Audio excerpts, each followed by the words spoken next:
Hello everyone, কেমন আছো সবাই? আমি কিন্তু একদমই ভালো নেই। আমার প্রচণ্ড গরমের যা তা অবস্থা।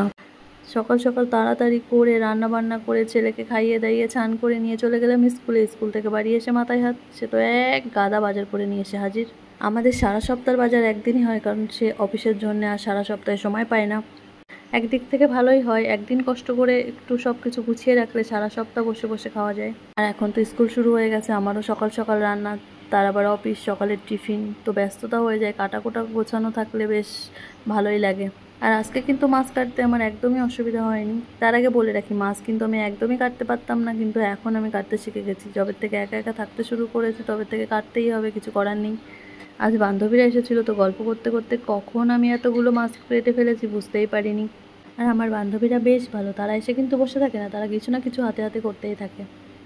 আগে যখন অনেক দূর থেকে স্কুলে আসতাম ছেলেকে নিয়ে, তখন স্কুলের বাইরেই বসে থাকতে হতো চুপ করে। যেহেতু আমি এখানে ঘর নিয়ে নিয়েছি এখন, তো আমার বাড়িতেই সব বান্ধবীরা চলে আসে।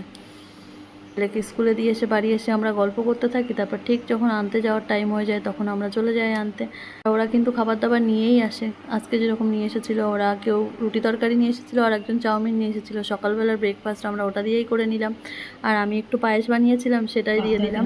তারপর খেয়ে দিয়ে চলে গেলাম আমরা স্কুলে। স্কুলে গিয়ে আমার একটা বান্ধবীর সাথে দেখা হয়ে গেল, ভীষণ ভালো লাগলো অনেকদিন পর দেখা হয়ে। অনেকেই বলছে আমি ভিডিওতে ভালোভাবে ভয়েস এডিট করতে পারছি না, তোমরা বলে দিও তো কীভাবে এডিট করব, কেউ যদি জেনে থাকো। আজকের মতো এতটুকুই, ভালো লাগলে লাইক কমেন্ট করে দিও।